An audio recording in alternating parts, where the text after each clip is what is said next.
Okay, सबको James की hallelujah.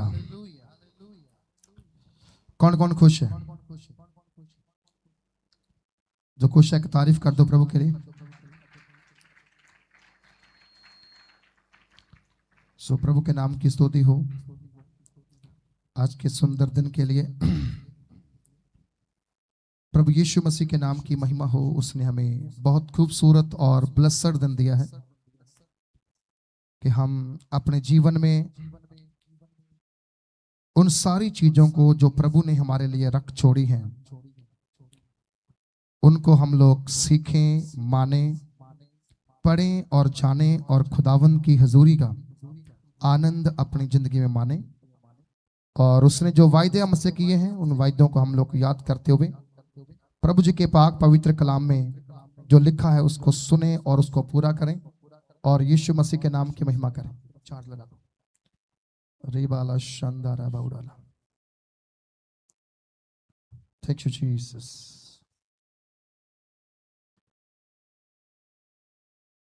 कितने लोगों को इस संडे, लास्ट संडे जो मैसेज था वो समझ आया?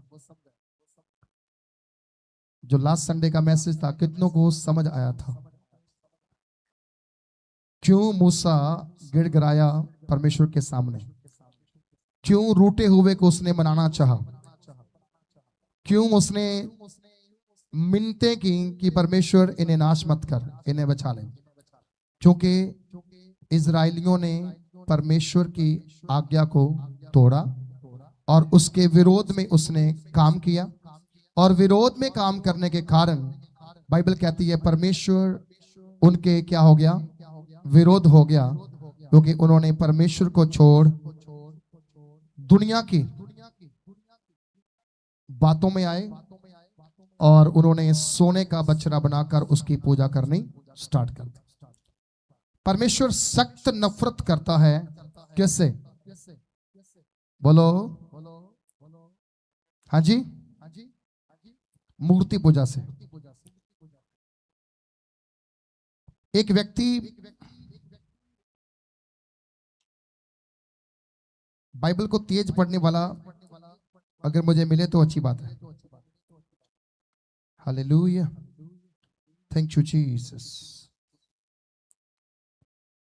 Glory to God, praise the Lord, hallelujah.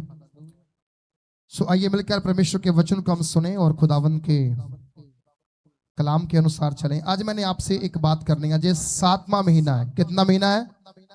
साल का 7वां महीना। जो पिछला महीना कौन सा था? 6वां। हमने क्या सीखा था बाइबल के अंदर से? कि ये 6वां महीना बीज बोने का महीना। ऑलमोस्ट बीज डाल चुके हैं, किसान भी डाल चुके हैं, संसारिक तौर पर बीज लगा दिया गया है और आत्मिक तौर पर भी बीज लगाया गया है। दोनों बीज जो हैं उगेंगे, आत्मिक भी उगेगा और शारीरिक भी उगेगा। और दोनों में क्या मिलेगा? फल मिलेगा। बोलो क्या मिलेगा दोनों में? दोनों में क्या मिलेगा जी? फल। एक में आपको अनाज मिलेगा, दूसरे में आपको परमेश्वर की स्वर्गीय आशीष मिलेगी। हालेलुया।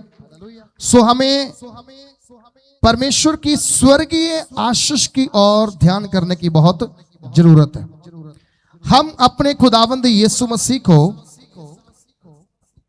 जो 6वें महीने में खुदावंद ने हमारे लिए किया, जब हमने बीज बोया, अब 7वें महीने में भी कुछ कुछ लोग जो हैं अभी भी बीज बोएंगे। आप ये साफ करना, मैं जब इस वचन को प्रिपेयर कर रहा था तो मैंने बोला खुदावन 7वां महीना आ गया, आप कह रहे हो अभी बीज लोग बोएंगे। तो मुझे खुदा ने बोला कुछ कनक पहले लोग उगाते हैं, कुछ लास्ट में उगाते हैं। जो लास्ट वाली है वो भी सेम टाइम पर पक जाती है और सेम टाइम पर वो भी काटी जाती है और उसका भी फल सेम होता है जो पहले लगाया होता है। तो बाइबल के अंदर एक बागवान की, एक मालिक की स्टोरी लिखी गई है, दृष्टांत लिखा गया है। कहते कि मालिक सुबह उठा और वो बाजार को निकला। उसने क्या देखा, चौक में कुछ लोग खड़े थे और उनको पूछा, भाई तू जहां पर क्यों खड़ा है? उन्होंने बोला, जब हम काम ढूंढने आए थे, कोई काम नहीं मिला, इसलिए हम लोग जहां पर काम देने वाले की उड़ीक कर रहे हैं। उसने बोला, चलो मेरे साथ मेरे बाग में जाकर क्या करो, अंगूरों के बाग में काम करो, जो तुम्हारी मजदूरी बनती होगी तुम्हें दे दी जाएगी। फिर थोड़ी देर के बाद जब दोपहर हुई, वो फिर टहलता हुआ बाजार को गया। फिर चौक में देखा, वहां पर लोग खड़े हैं। तुम जहां क्यों खड़े हो? जी हम लोग काम की तलाश में थे, काम नहीं मिला, इसलिए काम देने वाले की उड़ीक में खड़े हैं। चलो मेरे बाग में जाओ और वहां पर काम करो, जो तुम्हारी मजदूरी बनती होगी तुम्हें दे दी जाएगी। फिर शाम को तीसरे पहर, जल के शाम ढलने से 2 घंटे 3 घंटे पहले वो फिर बाजार में गया और क्या देखा उसने, फिर लोग चौक में खड़े हैं।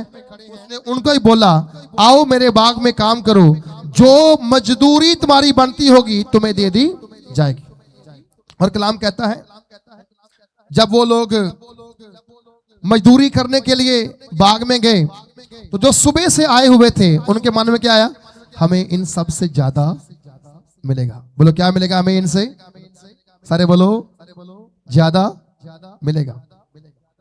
ओके, हम सुबह से काम कर रहे हैं, ये अभी आए हैं, कुछ लेट आए हैं, कुछ और लेट आए हैं, तो हमें क्या मिलेगा? इनसे ज्यादा मिलेगा।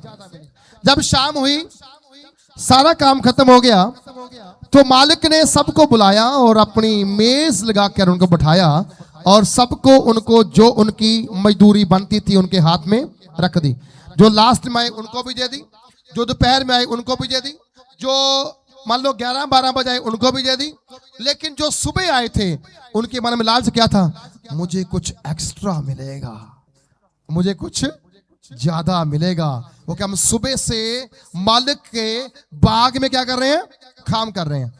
जब मालिक ने जेब खोली, उनको भी सेम मजदूरी दी और जब ली उन्होंने तो वो मन में कुड़ कुड़ करने लगे। मालिक को बोले, मालिक ये कैसा इंसाफ हुआ? हम सुबह से लगे हैं और आपने जो अभी आए हैं उनके बराबर हमें मजदूरी दे दी, ये तो बात हजम नहीं होती है। मालिक ने बोला, बाग मेरा, पैसा मेरा, मर्जी मेरी, मैं जिसको जितना चाहूं उतना दे सकता हूं, तुम इससे मुझे पूछ नहीं सकते।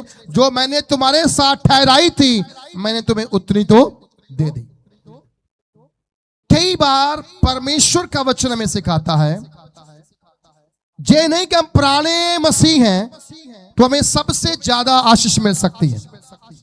जहां हम बहुत पुराने विश्वासी हैं तो हमें खुदावन ज्यादा प्यार करता है, तो जो बाद में आएगा उसे प्यार नहीं करता।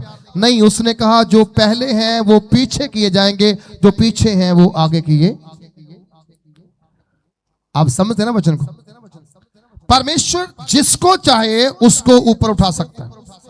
परमेश्वर जिसको चाहे परमेश्वर उसे ब्लेस कर सकता है। परमेश्वर जिसको चाहे उसे अपना दान, वरदान, ईमान दे सकता है और उसे कोई भी रोक नहीं सकता है। सो इस 7वें महीने में जब आप बीज बोने को तैयार हैं तो मैं आपको बताना चाहता हूं, समय आ रहा है, ये बीज उगेगा, फलेगा और आपके लिए बहुत आय से आशीष का कारण बनेगा। हालेलुया। आज मैंने आपसे एक बात करनी है। मैंने खुदावन से जब मंगलवार को हम लोग मीटिंग करके वापस आ रहे थे मकेरिया से, तो मैंने प्रभु से बोला, प्रभु संडे के लिए कोई बात नहीं हुई, मंडे तो निकल गया, आज ट्यूसडे भी निकल गया, कोई बात मुझसे हुई नहीं, मैं क्या बोलूं? महीना 7वां है तो मैं कौन सी बात रखूं, मुझे पता नहीं चल रहा है कुछ भी।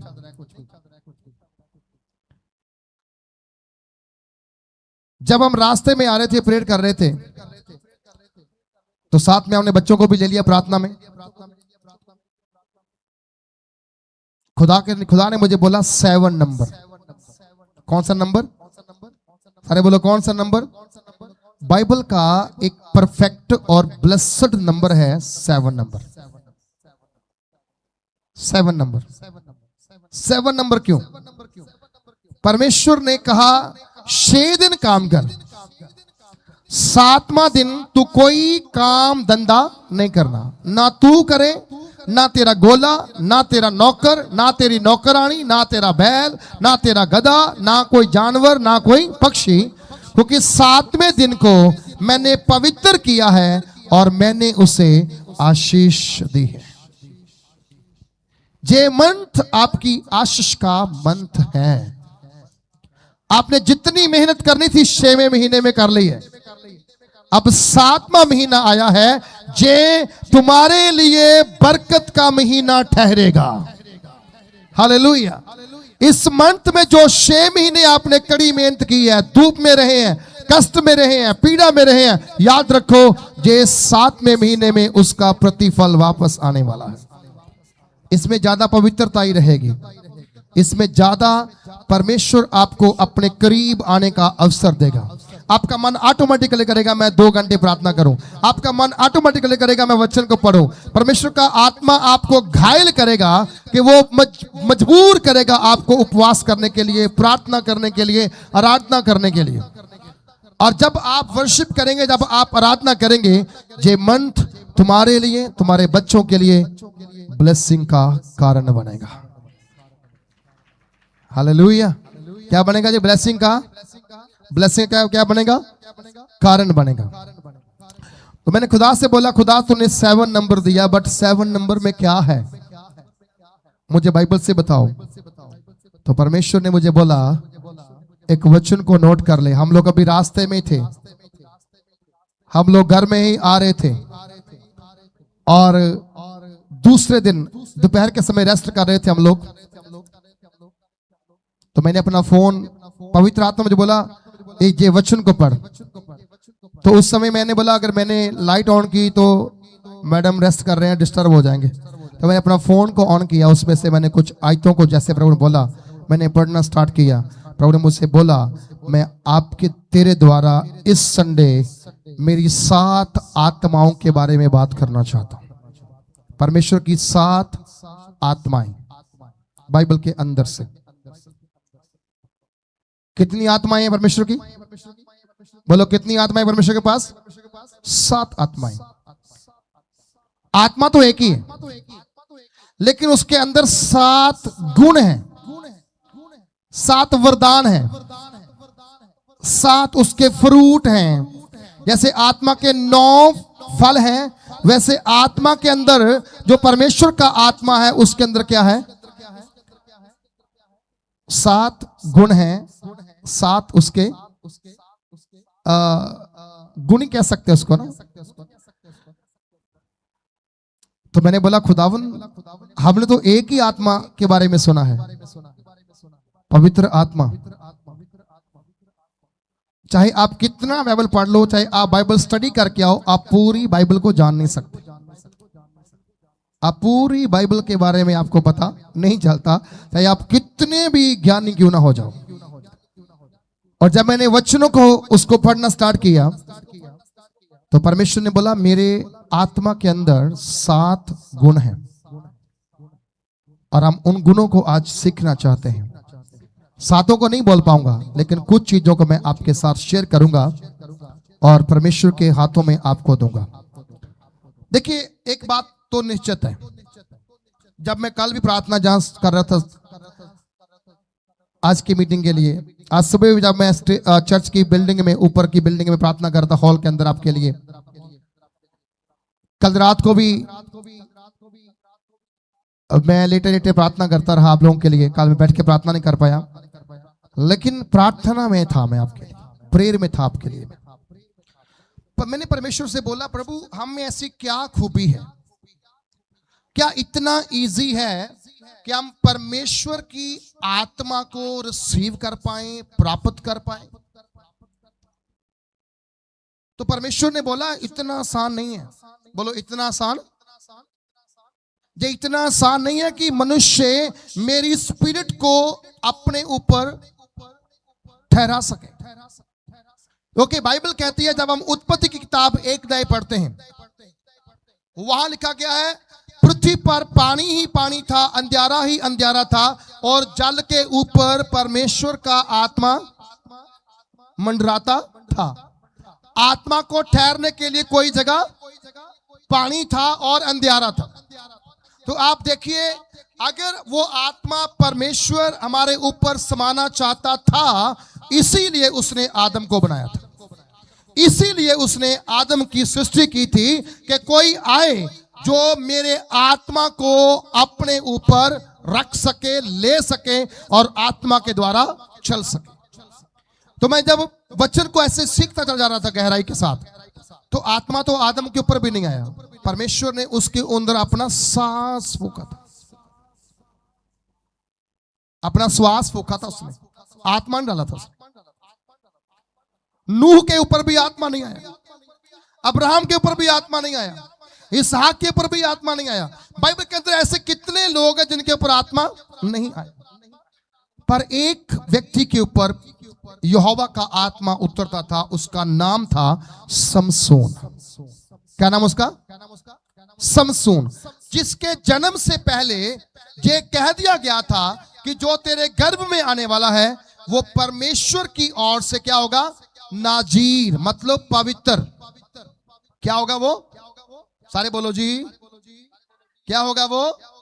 पवित्र होगा।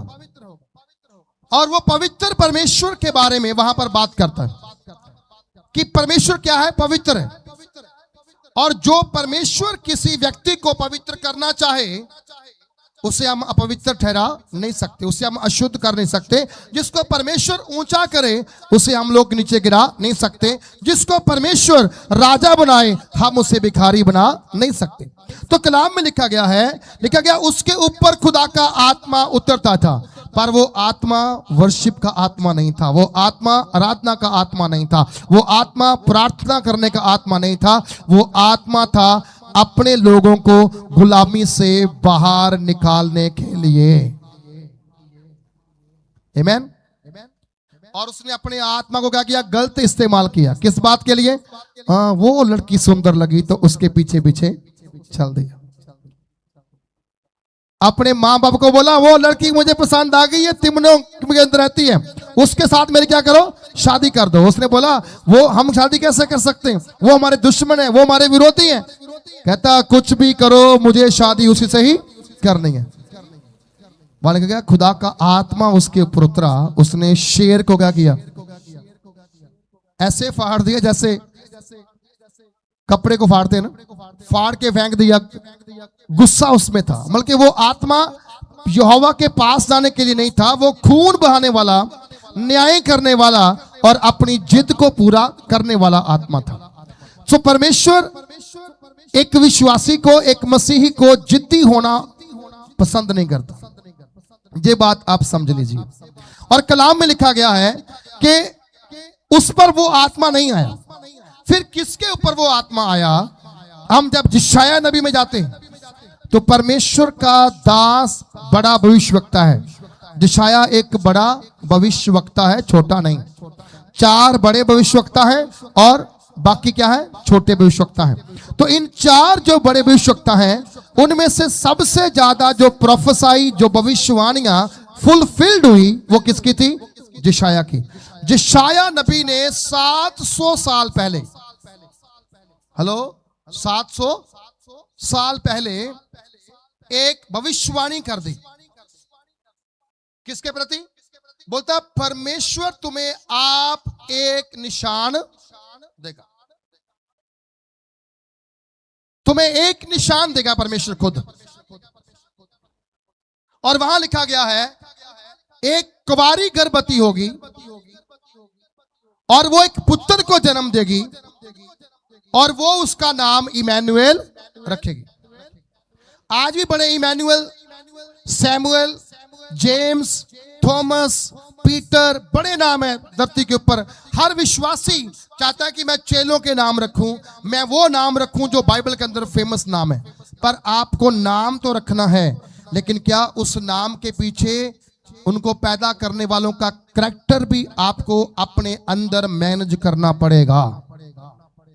समझा रही? उनका करैक्टर क्या करना पड़ेगा? आपको मैनेज करना पड़ेगा। क्योंकि बाइबल कहती है बिना करैक्टर के आप परमेश्वर के पास नहीं जा सकते, आप खुदा को समझ नहीं सकते, आप खुदा को जान नहीं सकते खुदा के है कौन।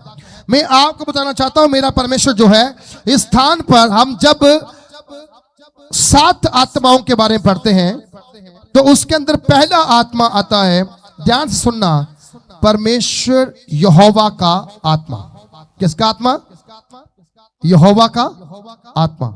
ये वो आत्मा है जो पानियों पर तैरता था, जिन्हें रहने की कोई जगह नहीं थी। ये वो आत्मा है जिसने सृष्टि की है।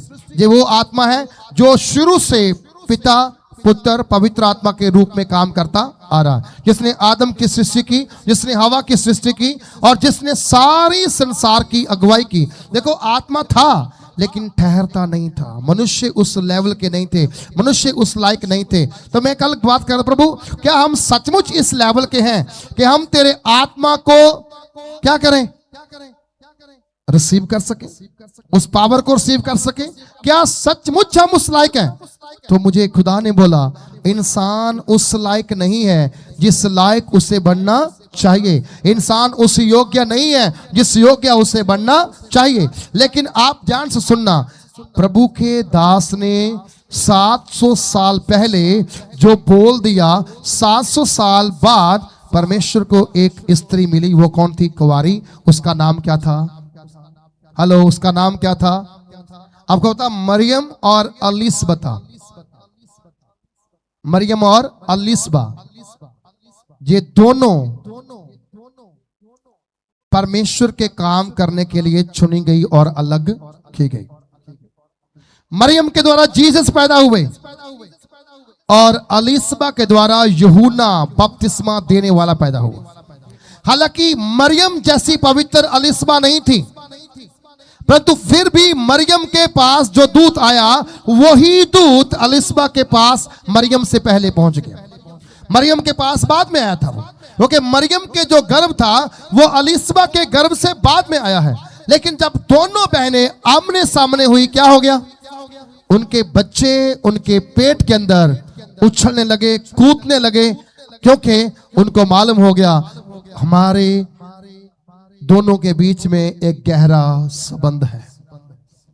हेलो, क्या गहरा? क्या है? किसके अंदर? यीशु के अंदर और यूहन्ना के अंदर। यूहन्ना बड़ा है, यीशु छोटा है, लेकिन फिर भी एक गहरा संबंध तो है। कैसा संबंध? यूहन्ना आएगा, लोगों को एक मार्ग दिखाएगा। बोलो क्या दिखाएगा? एक दिखाएगा, एक मार्ग, एक रास्ता दिखाएगा, एक मार्ग दिखाएगा, एक रास्ता दिखाएगा, एक मार्ग दिखाएगा। क्योंकि उस मार्ग पर चलकर जो लोग हैं अपने उद्धार को देखेंगे, अपनी मुक्ति को देखेंगे। तो बाइबल कहती है दोनों पवित्र आत्मा से भरे हुए थे, लेकिन भविष्यवाणी किसके लिए पहले हुई? मरियम के लिए। सब बोलो किसके लिए हुई? मरियम के लिए हुई। तो पहला जो है वो यहोवा का आत्मा है, जे परमेश्वर की उपस्थिति की ओर हमको लेकर के जाता है। जो यहोवा का आत्मा क्या करता है? चलो प्रेयर करो, चलो उपवास करो, चलो वचन पढ़ो, चलो चर्च में जाओ, चलो गीत गाओ, चलो आराधना करो। वो आप थके कितने भी क्यों ना हो, लेकिन फिर भी वो आपको क्या करता है? तैयार करता है, प्रिपेयर करता है। ये यहोवा का आत्मा आपको अपनी उपस्थिति में रखना चाहता है। जिब्राइल ने क्या बोला? जिब्राइल ने बोला जकरिया को, तुम जानते नहीं मैं कौन हूं? बोलता मैं जिब्राइल हूं, मैं परमेश्वर की हजूरी में उसके सामने खड़ा रहता हूं और परमेश्वर का मुंह देखता रहता हूं। आप किसका मुंह देखते हो? पास्टर जी का। कब मीटिंग खत्म करेंगे? कब आशीष की बात बोलेंगे मैं ताली मारूंगा? कब चंगाई की प्रार्थना करेंगे मैं चंगा हो जाऊंगा? हम परमेश्वर के दास की ओर देखना बुरी बात नहीं, आप देख सकते हैं। क्योंकि लंगड़ा व्यक्ति जो मंदिर के बाहर भीख मांग रहा था, उसने पतरस, याकूब और यूहन्ना को अपनी ओर आते देखा और उनकी ऊपर लगा आशा लगाए हुए देखता रहा। एक आस रखी उनकी ओर और देखा कि इनसे मुझे कुछ मिल जाएगा, कोई शायद कोई फ्रूट मिल जाएगा या कोई पैसा मिल जाएगा, आज की मेरी दिहाड़ी बन जाएगी। जितने अंदर गया कोई देख के नहीं गया, शायद जे लोग मुझे कुछ ना कुछ दे करके जाएंगे। तो कलाम कहता है कि उस स्थान पर, उस जगह पर बाइबल लिखा गया है कि खुदावंद ने अपने दास पतरस को बोला, सोना चांदी हमारे पास नहीं है। खुदा के दास आपको सोना चांदी नहीं दे सकते, आपको पैसा नहीं दे सकते, आपको राशन नहीं दे सकते, आपको गिफ्ट नहीं दे सकते। वो आपको परमेश्वर के पुत्र प्रभु यीशु के नाम में बरकत दे सकते हैं, चंगाई दे सकते हैं। अगर आप रिसीव करेंगे तो उसे ग्रहण भी कर लेंगे और उसे अपने जीवन में आते हुए देख भी लेंगे। उसने बोला सोना चांदी हमारे पास नहीं है। मतलब अब जे कौन बंदे थे? अब जे वो बंदे थे जो प्रभु यीशु के साथ चलने वाले थे। हेलो, प्रभु यीशु के, उसके संग संग रहने वाले, उसकी हर बात सुनने वाले, उससे हाथ शेक हैंड करने वाले, शायद कभी कभी गले मिलने का मौका मिलता होगा, एक ही प्लेट में सारे खाने वाले और यीशु के द्वारा किए हुए बड़े बड़े चमत्कारों को देखने वाले चेले आप क्या देख रहे हैं? कोई उनकी ओर देख रहा है, कोई उनका चेहरा देख रहा है, आशा लगा के उनकी ओर क्या कर रहा है? देख रहा है। चर्च में लोग क्यों आते हैं? उनको जीसस के बारे में नहीं पता है। वो तो जो वहां सेवादार है उसको देख करके आते हैं कि वो हमारे लिए प्रार्थना करेगा, अरदास करेगा और प्रभु हमारे ऊपर क्या करेगा? दया करेगा। वो पवित्र आत्मा से भरे हुए थे। उन्होंने किसके नाम चंगाई की? उन्होंने बोला यीशु नासरी के नाम से उठ और चल। फिर क्या हो गया? वो बंदा उठा और दौड़ने लगा और चलने लगा और वो चलता गया और अंदर घुसा तो लोग पीछे रुक गए। जे लंगड़ा कैसे अंदर आ गया? जे तो लंगड़ा था, चल नहीं सकता था, ये तो भिखारी था, इसने इसे किसने ठीक किया है? उसने बोला होगा मुझे मेरे प्रभु ने ठीक कर दिया, मुझे प्रभु के दासों ने ठीक कर दिया। कौन? वो पीछे आ रहे हैं चलते हुए। वो देखो पतरस, वो देखो यकूब, वो देखो यूहन्ना आगे चलते हुए आ रहे हैं। और कलाम कहता है जैसे जैसे वो अंदर आता गया, लोगों के अंदर एक विश्वास उत्पन्न होने लगा, प्रभु आज भी बड़े बड़े काम करने की ताकत रखता है। हालेलुया। सो जो प्रभु का आत्मा है, यहोवा का आत्मा है, वो आपको उत्साहित करता है कि प्रेयर करो। वो आपको तैयार करता है कि प्रेयर करो। यदि आप प्रेयर करेंगे तो परमेश्वर काम करेगा, यदि आप प्रेयर नहीं करेंगे तो खुदा काम भी नहीं करेगा। कई बार परमेश्वर आपको बड़ी मोहब्बत करता है, पर उसी मोहब्बत के बदले जब आप थोड़ा सा भी गलत करेंगे तो वो डांटना भी स्टार्ट कर देता है। बोलो, डांटना भी स्टार्ट कर देता है। हम लोग बात कर रहे थे एक दिन, दोनों आ रहे थे गाड़ी से, मतलब ये कहते कि हमें किसी के बारे में बात करने की जरूरत नहीं है। मैं क्या, बिल्कुल किसी के बारे में बात करने की जरूरत नहीं है। कौन हंस रहा है, कौन रो रहा है, वो उसकी जिंदगी है। हमें अपनी जिंदगी के ऊपर ध्यान देने की जरूरत है। बोलते कई बंदे आते हैं आपके पास आकर के वो दूसरे पास्टरों की बुराई करते हैं। मैं क्या, बिल्कुल करते हैं, पर मैं क्या करूं? वो चल के आए होते हैं, उनको मैं कहता हूं कि हमें छोड़ दो, हमें उनकी जरूरत नहीं, हमें अपनी बात करने की जरूरत है, परंतु फिर भी बात हो जाती है। ओके, जिस स्वभाव है हमारा किसी ना किसी तरह से, किसी ना किसी जरिए से उन चीजों से दूर जाना जो चीजें हमें चाहिए।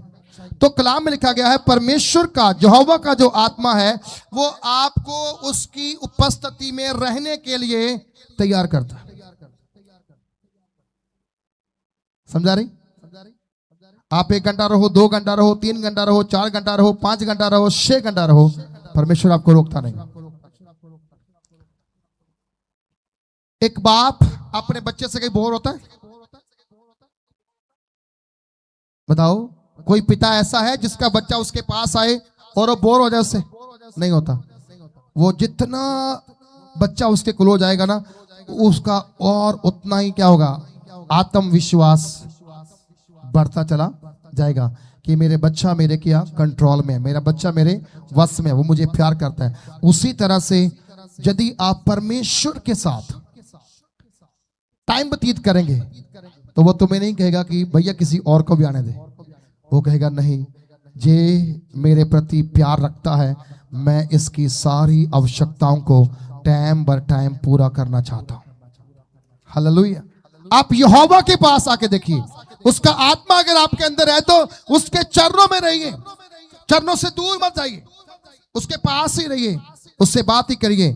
क्या लिखा है आइए पढ़ के देखेंगे आयत, जल्दी से पढ़ेंगे। जिसको मिल जाता है, एक माइक है तो दे दो सिस्टर को। हिंदी मैं बोला, पंजाबी, पंजाबी कोई पढ़ दो, पंजाबी पढ़ दो, मैं ट्रांसलेट कर लूंगा। जल्दी से देखे आओ। रिबाला शंथा राबाना मंथाला। Hallelujah, thank you. इधर इधर इधर सिस्टर। यशायाह नबी किताब उसका 11 अध्याय, उसकी 1 से लेकर 3 आयत तक पढ़ेंगे। यशायाह नबी, मैं आपके लिए पढ़ता हूं ताकि ढूंढ लेंगे। मिल गया? ओके, पढ़ दो।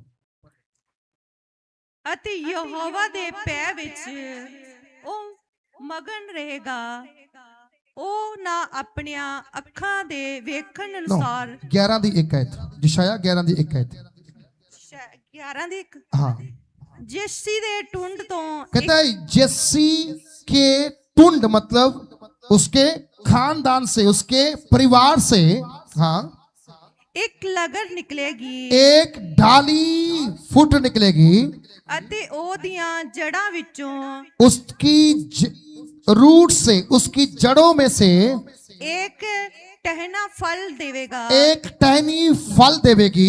यहोवा ਦਾ ਆਤਮਾ ਉਸ ਉੱਤੇ ਠਹਿਰੇਗਾ, यहोवा का आत्मा उसके ऊपर ठहरेगा। बुद्ध आमीन। सुनो, कहां से लिखेगी? जस्सई। कौन है जस्सई?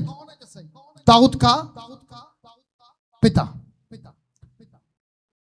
जे वो दाऊद जो राजा बना इसराइल का, कहते जस्सी का पुत्र दाऊद, और उसके खानदान से, उसके घराने से। आप देखो कैसा संबंध है। जे रहने वाला कहां का है? बैतलहम का। बैतलहम का नाम क्या है? मतलब क्या है? छोटा शहर। एक नाम इसका जी है, छोटा शहर। दूसरा है कि जे रोटी का स्थान, रोटी का घर। बैतलहम का मतलब क्या है? रोटी का घर। उसको 2 नाम दिए गए, एक है छोटा शहर, दूसरा क्या है? रोटी का घर। मतलब क्यों? क्योंकि प्रभु यीशु का जन्म कहां हुआ था? बोलिए कहां हुआ था? बैतलहम में। हेलो, उधर हुआ था ना? कोई डाउट था किसी को? यीशु मसीह का जन्म कहां हुआ? बैतलहम। और बैतलहम को बोला गया रोटी का शहर। क्यों? क्योंकि प्रभु यीशु ने कहा मैं जीवन की रोटी हूं। हालेलुया। क्या बोला? मैं जीवन की रोटी हूं। इस कारण से बैतलहम को जब शहर का नाम, उसका मीनिंग दिया गया, उसे बोला गया रोटी का शहर, रोटी उपजाने वाला, रोटी देने वाला। क्योंकि रोटी स्वर्ग से उतरकर जो मन्ने के रूप में जंगल में उतरी थी, वो सर्व शक्तिमान के पुत्र के समान इस धरती पर आई, और जिसने उसमें से खाया वो कभी भूखा नहीं रहा। बोलो क्या नहीं हुआ? कहीं भूखा नहीं रहा। तो कलाम कहता है जस्सी के टुंड से एक डाली फुट निकली, और उसकी जड़ में से एक शाखा निकलकर फलवंत होगी। आगे 2 आयत। यहोवा दा आत्मा उस उत्ते ठहरेगा। कहता है यहोवा का आत्मा उसके ऊपर क्या होगा? ठहरेगा। किसका आत्मा जी? यहोवा का। सारे बोलो किसका आत्मा? जे वही आत्मा है जिसके बारे में हम बात कर रहे हैं। यहोवा का आत्मा उसके ऊपर ठहरेगा। दाऊद के ऊपर खुदा का आत्मा ठहरा था, तो वो जब गाता था, जब बजाता था, जो साउल के ऊपर यहोवा की ओर से दुष्ट आत्मा आता था, क्या करता था? वो उसके गाने को सुनकर, बजाने को सुनकर, वो आत्मा शांत होकर के निकल जाता था और साउल को शांति मिलती थी। सबसे पहली बात, अगर आप 11 का हेडिंग पढ़ेंगे, बनेगा शांति का राज्य। तो रिपीट बंद कर बेटा, रिपीट बंद कर, थोड़ी थोड़ी सी बंद करने। शांति का राज्य, शांति का किंगडम। और कलाम कहता है कि यहोवा का आत्मा उस पर ठहरेगा। हाँ जी आगे। बुद्ध ते समझ दा कहता है आत्मा, बुद्धि और समझ का आत्मा, जो गुण है परमेश्वर के आत्मा के, बुद्धि और समझ का आत्मा। जो दूसरा है बुद्धि और समझ का आत्मा। जो बुद्धि और समझ का आत्मा क्या करता है, वो सही समय पर सही फैसला लेने में आपकी मदद। मूर्ख व्यक्ति कभी सही फैसला नहीं कर सकता, लेकिन बुद्धिमान बंदा जो है वो सही सही फैसला कर सकता है। हालेलुया। वो हालेलुया। सही सही क्या कर सकता है, फैसला कर सकता है। दुनिया में सबसे बुद्धिमान व्यक्ति कौन बना? सुलेमान। धरती पर सारे ब्रह्मांड का बुद्धिमान कौन है? परमेश्वर, क्योंकि उसने बुद्धि को दिया है। और उसी के बारे में कहा गया है जिसको बुद्धि की कमी हो वो किसके पास जाए? है परमेश्वर ना? के पास उसने जाए। कहा परमेश्वर का भय मानना क्या है? बुद्धि का मूल है। मतलब कि जिसको बुद्धि नहीं, समझ नहीं, विजडम नहीं है, वो क्या करे? परमेश्वर से मांगे, वो बिना उलामा दिए उसको दे देगा। आमीन, हालेलुया। तो हालेलुया। दूसरा जो है वो स्पिरिट ऑफ विजडम, यानी बुद्धि का आत्मा। हाँ जी। सलाह ते समर्थ दा आत्मा, एक और आत्मा है, सलाह और सामर्थ। हेलो, कौन सा आत्मा? तीसरा आत्मा कौन सा है? सलाह ते स्पिरिट ऑफ अंडरस्टैंडिंग, समझ का आत्मा, समझ का आत्मा। वो भी नहीं है हमारे पास। हम समझ नहीं पाते हालात कैसे, हम समझ नहीं पाते कैसी सिचुएशन है, क्या कहां करना है, क्या कहां नहीं करना, क्या कहां नहीं बोलना, क्या कहां बोलना है, हमें पता नहीं होता। आप एक चीज को समझना, परमेश्वर क्यों हमें द स्पिरिट ऑफ अंडरस्टैंडिंग दे रहा है, उसका एक ही रीजन है। ओके, आने वाले दिनों में शैतान हमारी समझ को क्या करेगा? तबाह कर देगा, खत्म कर देगा। कई बार कई लोग, मैं ट्यूसडे हम लोग कहीं मीटिंग में थे, वहां पर एक भाई साहब आ गए, वो कहते जी अब हमारे पास्टर जी तो संसार छोड़ के चले गए हैं और अब कैसे करेंगे हम काम, निकाह कौन करेगा, जनाजा कौन पढ़ेगा, प्रभु भोज कौन करेगा, तो क्या मैं पास्टर बन सकता हूं? मैंने बोला बन सकते हैं, पास्टर बनने में क्या है, जेरा मर्जी बन जाए।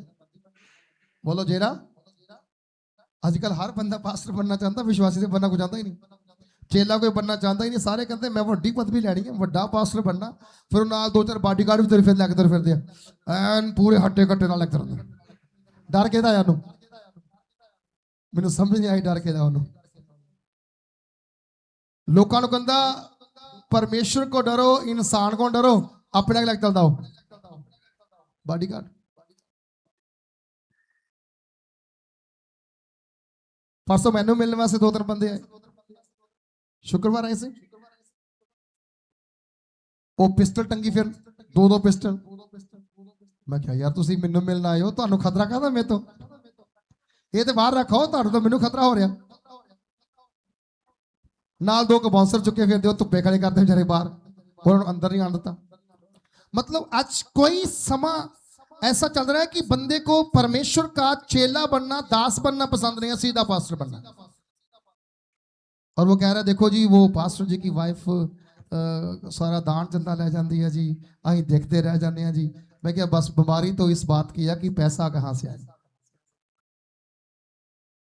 मैंने उनको बोला जो सेवा के मैदान में फुल टाइम है वो खा सकता है, परंतु जो सेवा में है नहीं वो परमेश्वर के घर का पानी पीने के भी योग्य नहीं है बाइबल के अनुसार। आप तो फिर भी बहुत कुछ खा के जाते हैं, बहुत कुछ पी के जाते हैं, बहुत कुछ आपके लिए होता है, लेकिन रूल के अनुसार, बाइबल के रूल के अनुसार जाजकों के बिना कलीसिया को कुछ खाने का अधिकार ही नहीं। कलीसिया लेके आ सकती है लेकिन खा नहीं सकती। तो कलाम में लिखा गया है कि आज के दिन हमारे अंदर एक स्पिरिट होनी चाहिए, एक आत्मा का गुण होना चाहिए कि हमें समझ मिले। क्या मिले? हमें समझ मिले। चलो मैंने उसको बोला ठीक है, आप चाहते हैं तो कोई बात नहीं, आपको दे देंगे, ऑर्डिनेशन दे देंगे, कोई बात नहीं। कहता जी देखो औरत प्रचार नहीं कर सकती। मैं क्या, फिर तू पास्टर नहीं बन सकता। भैया जीसस की माता कौन थे? बोलो कौन थे? मरियम थे ना। वो कौन बंदा था? औरत थी। वो औरत थी। हवा कौन थी? जिसने हमें दुनिया में लेकर आए। आप उसका ही रिस्पेक्ट नहीं करते, आप उसका ही आदर नहीं करते, आप किसका आदर करोगे? तो मैंने उसको समझाया, लेकिन वो बाद में बहसबाजी में आ गया। मैंने बोला ये बंदा पास्टर बन जाएगा, लेकिन संगत में आने वाले लोग वही आएंगे जो इसके परिवार के होंगे, बाहर का कोई नहीं आ सकता। परिवार के भी जक्को तक्की से आएंगे, बदे बदे से आएंगे, क्योंकि क्या अब क्या है, इज्जत का सवाल है। मैं बता रहा हूं, आपको बता रहा हूं, सेवक बनना इतना आसान नहीं जितना आप समझते हैं। हमारे एक लड़का भी पढ़ने के लिए गया, 5 साल बाइबल कोर्स करने के लिए गया। एमडी करनी है उसने, बीटीएस के बाद एमडी करनी है उसने, और 7 लाख रुपया उसकी 5 साल की फीस है। आजकल पास्टर बनने के लिए 350 की बाइबल और एक पजामा कुर्ता काफी है। पर याद रखें, 5 साल माँ बाप से दूर, भाई बहनों से दूर। तो मैं उसको बोल रहा था, यार तू भी ऐसे ही पास्टर बन जाता, तो गुजारा है, सारी दुनिया बन रही है। बोलता नहीं, मुझे कुछ लेना है बाइबल से, कुछ मुझे कुछ लेना है। तो आप सोचो, एक पिता 7 लाख रुपया बाइबल की स्टडी के लिए दे रहा है, डॉक्टर की स्टडी के लिए नहीं। बस यही फर्क क्या कि प्रभु की अंडरस्टैंडिंग में और विदाउट अंडरस्टैंडिंग चलने वाले में। तो परमेश्वर ने तीसरा जो बोला कि अंडरस्टैंडिंग का आत्मा। हाँ जी, यहोवा दे ज्ञान अते पैदा आत्मा। एक और आत्मा उसने बोला, यहोवा के ज्ञान और भय का आत्मा। ज्ञान किसकी ओर से मिलता है? हाँ जी, नेचुरली परमेश्वर, प्रभु ज्ञानी है। प्रभु क्या है? ज्ञानी है। उसने बोला मैंने मूर्खों को चुन लिया। क्या कर लिया मैंने? मूर्खों को चुन लिया। क्या करें? वो ज्ञानवानों को क्या करें? लज्जित करें, नाश करें, लज्जित करें। वो आज बड़े बड़े ज्ञानी लोग क्या करते हैं? जब पहले मूर्खों की बात कर लेते हैं, बाद में ओ माफ करना जी, हमें मालूम नहीं था, हम गलती से बोल गए। सब पता होता है क्या बोलना है, लेकिन बोलने के बाद क्या करते हैं? माफी मांगना स्टार्ट करते हैं। तो वचन में लिखा गया है कि परमेश्वर ने मूर्खों को चुन लिया, जिनमें से एक मूर्ख मैं हूं। एक खुदावंद के दास जहां बैठे हुए हैं, एक खुदा की दासी जहां बैठी हुई है, एक खुदावंद की दासी जहां। आप सारे बुद्धिमान हैं, हम 4 क्या है? मूर्ख हैं। क्योंकि प्रभु ने हमें इसलिए चुन लिया कि हम दूसरों को परमेश्वर का सुसमाचार बांट सके। सुसमाचार बांटना आपके बस की बात नहीं। आप अपने पड़ोसी को भी प्रभु के बारे में बताने से शर्माते हैं। कहीं पता ना चल जाए कि ये क्रिश्चियन है, कहीं पता ना चल जाए कि ये चर्च जाते हैं, गुप्त रहते हैं, छिपके रहते हैं। लेकिन खुदा के दास छिपके थोड़ी रहते हैं, वो मूर्ख बनकर क्या करते हैं? मूर्खों जैसी बातें करते हैं। मुझे यीशु ने बचाया, मुझे यीशु ने चंगा किया, मुझे यीशु ने संभाला, मैं यीशु के लिए मरूंगा, मैं यीशु के लिए जीऊंगा। उनका काम ये है। तो कलाम में लिखा गया है, अगर आपके अंदर मूर्ख बनने की आदत, अपने आत्मा है, आदत है, तो फिर आप मैदान में आ सकते हैं। अगर आप कहते हैं नहीं मैं तो बड़ा सद्बुद्धि वाला हूं, तो फिर आप प्रभु की सेवा में आ नहीं सकते। तो कलाम में लिखा गया है कि चौथा आत्मा क्या है? द स्पिरिट ऑफ काउंसलिंग, सलाह का आत्मा। सलाह भी लेनी चाहिए कभी कभी। कई बार लोग अपनी सलाह अपने हाथ में लेकर के कई ऐसी उलझनों में फंस जाते हैं कि बाद में उनको वहां से निकलना क्या होता है? मुश्किल हो जाता है। एक बात मैं बताना चाहता हूं आपको। मुझे लगभग 26 साल हो गए प्रभु की सेवा करते हुए। मैं इनसे बात कर रहा था कि 26 साल में मैं हर रोज प्रार्थना, प्रभु तेरा आत्मा मुझसे बात करे, तेरा आत्मा मुझसे बात करे। लेकिन वो करता नहीं है। आत्मा बात करता नहीं है। आत्मा बात करना और प्रकाशन देने में अंतर है। रेवलेशन देना अलग बात है और बात करने में अलग बात है। मैं तेनू कॉल करांगा, ਪਰ ਕਾਲ ਕੀਤੀ ਨਹੀਂ। ਬੋਲੋ ਕਾਲ ਕੀਤੀ ਨਹੀਂ। ਤੁਸੀਂ ਇੰਤਜ਼ਾਰ ਕਰ ਰਹੇ ਹੋ ਕਿ ਮੈਨੂੰ ਕਾਲ ਹੋਣੀ ਹੈ, ਪਰ ਕਾਲ ਤੁਹਾਨੂੰ ਆਈ ਨਹੀਂ ਹੈ। ਕਾਲ ਕਰਨ ਵਿੱਚ ਤੇ ਕਹਿਣ ਵਿੱਚ ਕੀ ਆ अंतर है। बोलो क्या है, समझा रहे कि ना रही? मैं बोल रहा हूं कि मैं आपको कॉल करूंगा, पर मैंने कॉल की नहीं। मैंने कह तो दिया कॉल करूंगा, लेकिन कॉल की नहीं। प्रभु कहता है मैं तुमसे बात करूंगा, पर करता, क्योंकि हमारे वो एक एक हमारी बॉडी के अंदर जितने अंग है ना, वो सारे अंगों को हर समय जांच करता है। आपके सिर का एक बाल से लेकर पांव की तली के उस मांस तक वो आपको जज करता है। अगर आप सही हैं तो वो आपसे बात करेगा, अगर सही नहीं है तो वो आपसे बात नहीं करेगा।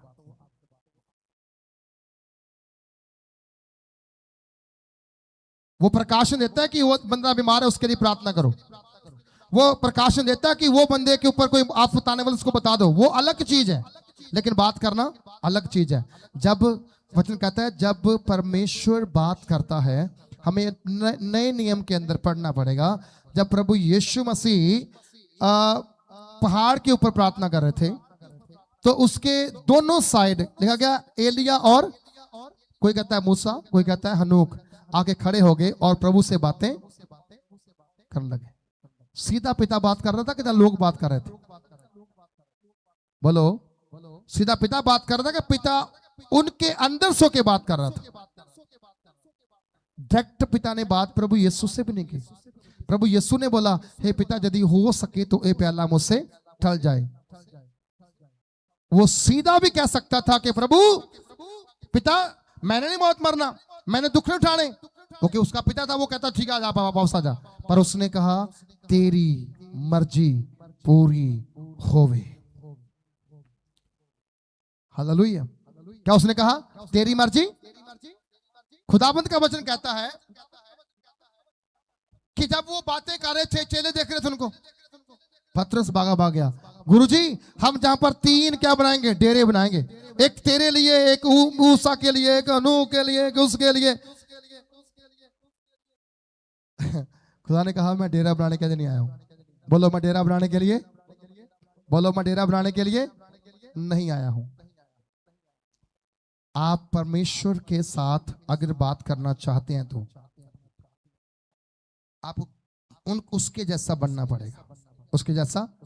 मैं एक दिन किसी से बात कर रहा, मैं क्या मूसा मेरा फेवरेट कैरेक्टर है बाइबल के अंदर। मूसा से हम सीख सकते हैं कि 40-40 दिन परमेश्वर के सामने गिरे रहना, पड़े रहना कि मुझसे बात कर, जिद्दी बनना। हम वैसे जिद्दी बनते हैं, लेकिन खुदावंद के साथ जिद्दी बन के देखो। मूसा ने 3 बार 40-40 दिन प्रार्थना की प्रभु के सामने पर्वत के ऊपर बैठ करके। 120 साल की उसकी उम्र थी, और उस उम्र के दरमियान उसने क्या किया? लगातार प्रभु के साथ। बचपन उसका पहले 40 साल उसके कहां बीते? फिरौन के घर में। उसने वहां विद्या सीखी, शस्त्र सीखे, है ना, सारी कहानियां सीखी, हर चीज सीखा। और सीखने के बाद फिर क्या किया? 40 साल उसने दुख देखे अपने लोगों के, उनको वहां से बाहर निकाला। फिर उसके बाद उनकी अगुवाई की जंगल के अंदर। मतलब सारी उम्र उसने परमेश्वर के साथ लगा दी, और लास्ट में खुदा ने बोला मूसा तू कनान में नहीं जा सकता। हेलो, तू कनान में, सारे बोलो तू कनान में। अपने सिर पे हाथ मारो, ऐसे मारो, मारो, बात मान लिया करो। मूसा तो कनान में नहीं। सारी उम्र काम किया, सारी उम्र सेवा की, सारी उम्र प्रार्थना की, उपवास किए हैं, दबके खाए, इस्राएलियों से डंडे खाए, पत्थर खाए, गालियां सुनी, फिर भी मूसा तू कनान में नहीं जा सकता। बस इतनी बात समझ लो। आप मूसा जैसे हो? क्या हम मूसा बन सकते हैं? क्या हम मूसा जैसा हो सकते हैं? नहीं हो सकते। लेकिन फिर भी तुम्हारे ऊपर प्रभु ने बड़ा अनुग्रह किया है। उसने बोला एक दिन जहां मैं होगा तुम भी वहां पर होगे। Hallelujah, hallelujah. जोर से बोलिए, जोर से बोलिए। हालेलुया। हमारी हर दिन कभी ना कभी ये वो चलती डिस्कस कि 1,44,000 स्वर्ग में जाएंगे तो हम कहां जाएंगे? मैंने बोला हम भी सारे वहीं जाएंगे, लेकिन वहां पर 2 टेबल लगे हुए हैं, एक चेकिंग वाला, दूसरा एंट्री वाला। पहले चेक होना पड़ेगा आप स्वर्ग के योग्य हो या नहीं हो, तुम्हारे काम स्वर्ग के योग्य है या नहीं है। अगर होंगे तो तुम्हें एंट्री मिलेगी, अगर नहीं होगा तुम्हें दूसरी साइड बिना एंट्री डाल दिया जाएगा। मैंने एक दिन एक बात मैं बोल रहा था अपने लाइव सेशन में कि स्वर्ग में कोई रोकथाम नहीं है, कोई पूछगिछ नहीं है। स्वर्ग में आप जब जाओ निकल जाओ। किसके साथ? प्रभु यीशु के साथ। अगर यीशु के साथ आप मरने को तैयार है तो आपको स्वर्ग जाने के लिए कोई रोक नहीं सकता। अगर आप बलिदान होने के लिए तैयार है तो आप स्वर्ग में एंटर कर सकते हैं। आप अगर सारा कुछ त्याग कर छोड़ कर प्रभु के पीछे चल सकते हैं तो खुदाबंद तुम्हें क्या करेगा? स्वर्ग में एंट्री देगा। लेकिन वहीं पर देखा जाए तो स्वर्ग में बहुत सारी कंडीशंस हैं, एंटर करने की बहुत सारी कंडीशंस हैं। सबसे पहले कंडीशन है अपने पड़ोसी को अपने जैसा। कोई है जहां करने वाला? साडे पड़ोसी ते साडे दे खिलाफ चलदा है। ਉਹ ਤੁਹਾਡੇ ਪੜੋਸੀ ਨੂੰ ਨਹੀਂ ਪਿਆਰ ਕਰਨ ਨੂੰ ਕਿਹਾ, ਉਹਨੇ ਤੁਹਾਨੂੰ ਕਿਹਾ ਤੁਸੀਂ ਪਿਆਰ ਕਰੋ।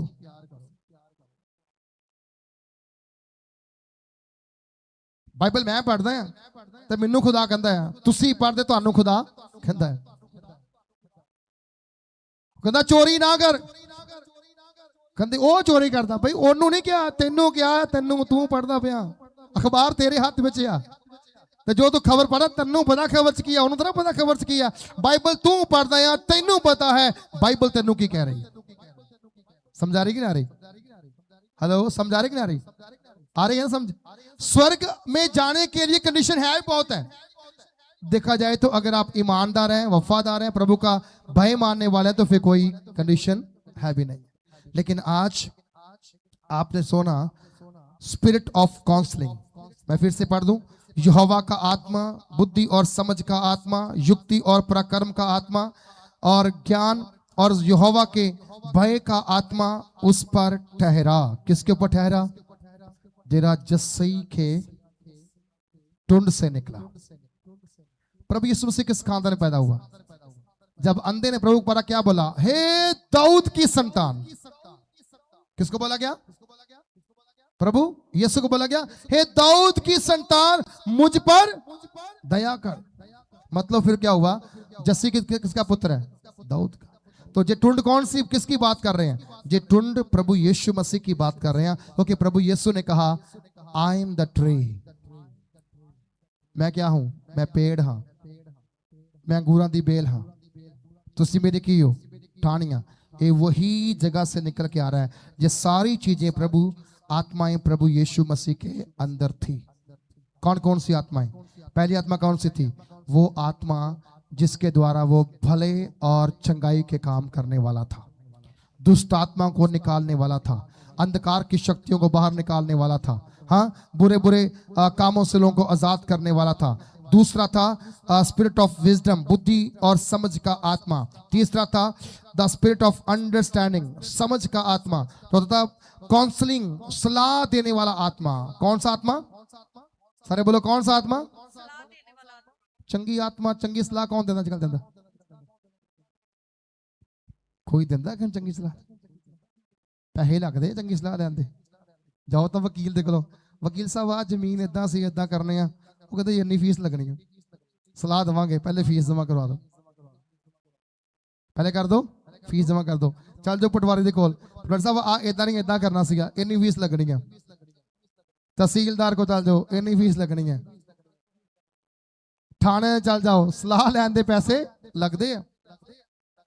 बोलो की लगते हैं? सलाह लैन दे पैसे लगते हैं। ते थानू यशाया नबी ने प्रभु यीशु मसीह के बारे में की किया? एक वचन और बहुत बहुत प्यारा लिखा गया, कहता साडे लई तां एक पुत्र उत्पन्न होया। लिखा गया? लिखिया 9:6 विच कहता साडे वास्ते एक पुत्र उत्पन्न होया, सानू एक बालक सौंपया गया। कहता राज ओदे मोढे ते। अचर्ज सलाहू कहलाएगा वो। अचर्ज सलाहू मतलब सलाहकार। सो प्रभु यीशु मसीह के अंदर सलाह की आत्मा है। वो आपको सही सलाह देता है, वो आपको सही जगह पे रखता है। और कलाम कहता है कि जब आप वचन को धीरे धीरे पढ़ेंगे, समझेंगे, तब खुदावंद आपको समझाएगा कौन सा आत्मा आपके पास है। इन सातों आत्माओं के गुणों में से कौन सा आत्मा आपके पास है। फिर वो कहता है कि स्पिरिट ऑफ माइटी पावर, मतलब सामर्थ्य की आत्मा। जो चंगाई होती है ना, हम कहते हैं यीशु मसीह के नाम में चंगे हो जाओ, लोग चंगे होते हैं। वो सामर्थ्य का आत्मा है। वो हर सेवक के अंदर है। बोलो वो किसके अंदर है? हर एक सेवक के पास है। हर सेवक प्रार्थना करता है, बीमार चंगे होते हैं। छोटा क्या बड़ा क्या, सबके द्वारा क्या होती है? प्रभु की चंगाई होती है। इवन जहां तक छोटे बच्चे प्रार्थना करेंगे, बीमार चंगे हो जाएंगे। एक दिन प्रेयर नंबर पर फोन आ गया और फोन सोफिया के पास था। व्हाट्सएप कॉल थी। इसने कॉल उठाई, वो मध्य प्रदेश से था। तो उसने बोला जी सिस्टर जी प्रार्थना करवाना था। घर में कोई नहीं था।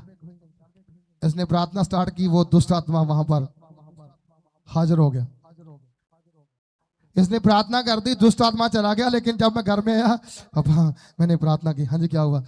ये दुष्ट आत्मा गई थी, मैंने प्रार्थना कर दी, वो ठीक तो होगी, पर मुझे डर लग रहा है क्योंकि वो सामर्थ अभी हमारे अंदर नहीं है, वो शक्ति अभी हमारे अंदर नहीं है, वो आत्मा जो सामर्थ का आत्मा है वो हमारे अंदर नहीं है। सो परमेश्वर सामर्थ के आत्मा के द्वारा सामर्थ के काम आपके द्वारा करवा सकता है। कहता है स्पिरिट ऑफ नॉलेज, परमेश्वर के सत्य और उसकी इच्छाओं को जानने की गहराई जांचने वाला, एक नॉलेज रखने वाला, एक समझ रखने वाला, एक ज्ञान रखने वाला आत्मा।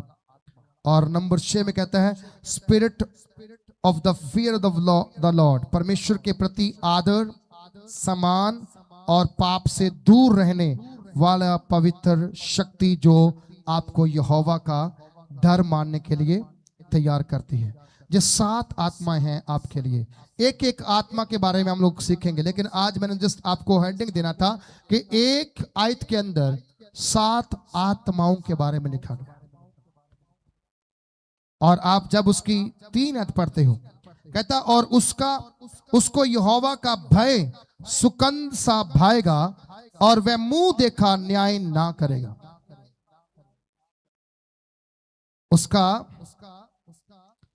उसको यहोवा का भय सुगंध सा भाएगा। स्मेल, परफ्यूम जैसे स्मेल जो खुदा दा भय मनदा है, जो ओदे अंदर ओ आत्मा आ, वो करदा नु खुदा नु खुशबू वांगू चंगा लगदा। वो करदा ओ न्याय जदों करदा आ तो ओ मुंह देख के न्याय नहीं करदा।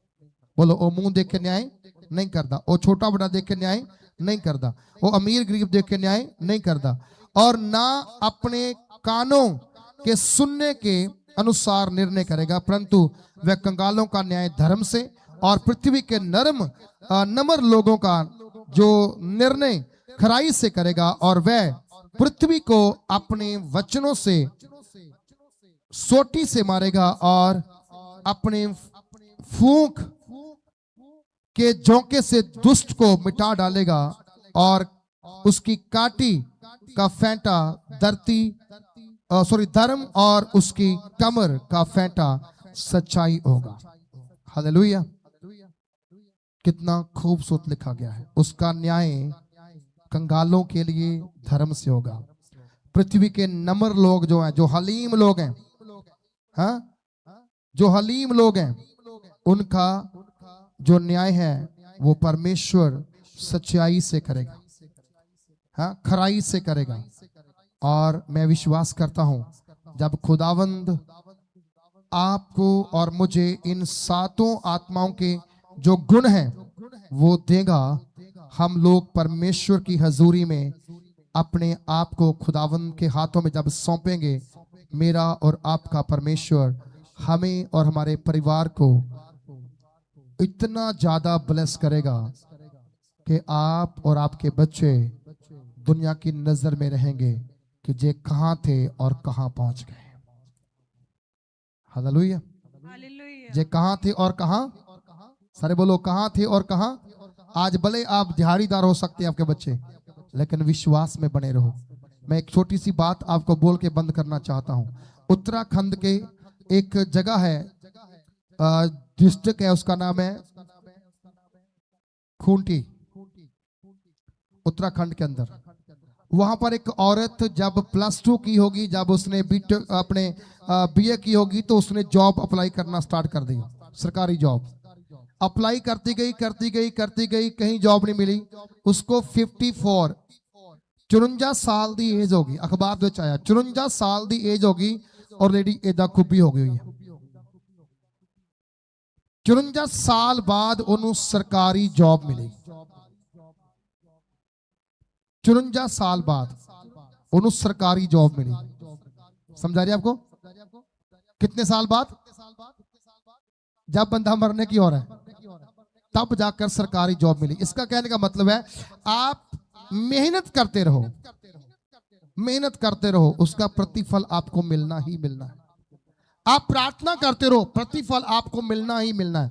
मैं जब वो खबर पढ़ रहा था ना, तो मैं हैरान हो गया। मैं कहा यार ये तो ऐसे चल रही है, ऐसे कैसे काम करेगी?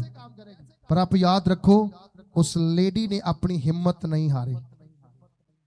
दोते पोते उसके होंगे, लेकिन जॉब के लिए उसने हिम्मत नहीं छोड़ी और 54 साल बाद सरकारी जॉब उन्हें प्राप्त की थी। ते मीडिया ने पूछा बई हुण तू की करेंगी, कित्थे जॉब करना चाहेंगी? कहती मैं अपनी डिस्ट्रिक्ट दे विच अपने लोकां दी सेवा करनी चाहांगी। उन्हें अपनी डिस्ट्रिक्ट का नाम लिया खूंटी, और मैं वो पढ़ के इन्ना हैरान होया कि अज दे बच्चे एक दिन ना कोई काम बने ना, दो दिन घर मैम काम नहीं मिलिया, मैं नहीं जाना, मैनू कोई समझ नहीं आया, मैं नहीं जाना। मतलब अज दे बच्चों दे कोलों सबर नहीं है, पैशन नहीं है, कुछ करने का पैशन नहीं है, कुछ प्राप्त करने का पैशन नहीं है। एक बार दुबई जॉब नहीं मिली, और मैनू नहीं काम मिलता, वापस आ लगा, तेरे पैसे लग गया, वो भी खराब करके वापस आ गया। एक बात ध्यान सुनो, परमेश्वर का आत्मा मांगो, बुद्धि का आत्मा मांग लो, समझ का आत्मा मांग लो, काउंसलिंग का आत्मा मांग लो, विजडम का आत्मा मांग लो, अंडरस्टैंडिंग का कोई ना कोई स्पिरिट मांगो खुदा से, जो आपकी जिंदगी में आपको सफल बनाएगी। कितनों को समझा रहे हैं? समझा रहे हैं ना? अगर मान लो आपको कोई ब्लेसिंग नहीं मिल पा रही, इसका मतलब ये नहीं मिलने नहीं है, मिलेगी, आएगी। वेट तो करो, इंतजार तो करो। मैं तो कई बार हम दोनों हंसते होते हैं कि देखो अब्राहम 99 साल तक कहता बच्चा तो लेना ही लेना, बच्चा तो हेलो बच्चा तो लेना ही लेना, भावे जो मर्जी हो जाए। सारा ने क्या वो बच्चा तो मिल तो गया हाजरा को, कहता वो तू ले आया, मैं नहीं लिया, मैं तो खुदा दे कोलों लेना। मेरे नाल ने प्रतिज्ञा की, मेरे नाल ने वादा किया कि मैं तेनू की करांगा, समंदर दी रेत दे दाणियां वांगू वधावांगा, आकाश दे तारियां वांगू वधावांगा, ते मैं थल्ले नहीं बैठना, मैं जब तक उत्थे नहीं पहुंचना मैं हिम्मत नहीं हारनी। और अब्राहम लगा रहा खबर दे विच, अब्राहम प्रभु दे पीछे चलदा रहा, चलदा रहा, चलदा रहा, चलदा रहा, चलदा रहा। उन्हें पीछे मुड़ के नहीं देखा। बोलो ने पीछे मुड़ के, हेलो, पीछे मुड़ के नहीं देखा। क्यों? भला ओनू पता सी मेरे परमेश्वर ने जेड़ा वादा कर दिता है वो पूरा करके रहेगा, वो पूरा, बोलो पूरा करके रहेगा। आज कलीसिया एक गल नूं ध्यान दे नाल सुनो, जानो, खुदा का आत्मा कह रहा है तुम्हारे लिए कोई काम असंभव नहीं यदि खुदा का आत्मा तुम्हारे ऊपर है। बोलो खुदा का आत्मा तुम्हारे ऊपर है। मैं दानियल के बारे में पढ़ रहा था। राजा बेलशस्सर ने जब यहोवा के मंदिर के बर्तनों को लेकर के आया और उसने एक पार्टी की, भोज तैयार किया, उस भोज के अंदर उसने उन बर्तनों को, पवित्र बर्तनों के अंदर दारू डाल करके पीनी चाहिए। अभी उसके हाथ में ही था, अभी वो चेस्ट करने वाला था, तो दीवार पर एक उंगल दिखी जो उस पे लिखता लिखता चला जा रहा था, लेकिन वो समझ नहीं पाया। उसने सारे विद्वानों को, सारे पंडित को, सारे जोशियों को बुलाया कि मैंने कुछ देखा है, मुझे समझ में नहीं आया। तो सब के सब क्या हो गए? चुप हो गए। किसी को पता नहीं क्या बोला। राजा ने क्या देखा किसी को मालूम ही नहीं। तो वहां पर किसने बोला, हम एक बंदे को जहां पर जानते हैं जिसका नाम डैनियल है। अच्छा, वो तेरे पिता के राज्य में भी प्रधान था और अभी भी जहां पर है उसके अंदर एक शुद्ध आत्मा है। बोला कौन सा आत्मा है? एक शुद्ध आत्मा है और वो स्वप्न को देखने वाला और उनके बारे में जान करके बताने वाला आत्मा उसके अंदर है। यदि उसको बुलाया जाए तो वो तुम्हें बता सकता है। उसको बुलाया गया। डैनियल ने क्या बोला? राजा जो तूने देखा ना, वो पता क्या था? उसमें खुदा ने कहा, मैंने तुम्हें तकड़ी में डालकर परखा, तू मेरे लायक नहीं निकला। आप जितने जहां बैठे हैं, इंक्लूडिंग मी, कहीं खुदा हमें तराजू में डालकर तोल तो नहीं रहा कि हम पूरे पूरे हैं या नहीं है, हम उसके योग्य है कि नहीं है, हम उसके लायक है कि नहीं है। अगर आप उसके लायक नहीं है तो आज मैं आपको बताना चाहता हूं, अपने आप को तोड़ दो। क्या करो? अपने आप को बोलो, अपने आप को। ऐसा मत करना थोड़ा मार के सिर फोड़ लेना, हाथ की हड्डी तोड़ लेना, हाँ वो नहीं, ऐसे नहीं तोड़ना। अपने अंदर को तोड़ना है, अपने दिल को तोड़ना, अपने मन को तोड़ना है। क्योंकि कलाम कहता है परमेश्वर टूटे हुए मन वालों के समीप रहता है, नजदीक रहता है। जब आप मन को तोड़ेंगे क्या होगा? परमेश्वर तुम्हारे तुम्हारे पास रहेगा, तुम्हारे नजदीक रहेगा। और जब खुदा तुम्हारे साथ रहेगा, तुम्हारे पास रहेगा, मैं दावे से कहता हूं, जब वो तुम्हें तोलेगा तुम्हें पूरा पूरा पाएगा यीशु मसीह के नाम में। हालेलुया, पूरा पूरा पाएगा। तो आप याद रखना, ये 7 आत्माओं में से कौन सा आत्मा आपके पास है। अगर समझ का आत्मा है, सही समझ का इस्तेमाल करो। सामर्थ का आत्मा है, सही इस्तेमाल करो। काउंसलिंग का आत्मा है, सही काउंसलिंग करो। हाँ, बुद्धि का आत्मा है या अंडरस्टैंडिंग का आत्मा है कि नहीं है? जो स्पिरिट आपके अंदर है उसको फॉलो करो और उसके अनुसार चल के देखना। ये 7वां महीना तुम्हारी बरकत का महीना ठहर चुका है यीशु मसीह के नाम से। हालेलुया। 7वां महीना तुम्हारी बरकत का महीना ठहर चुका है और आपको डरने की जरूरत नहीं है, आपको घबराने की जरूरत नहीं है। परमेश्वर आपकी जिंदगियों में बड़े अद्भुत और सामर्थ्य काम करेगा। आप अपने हाथों को उठाओ।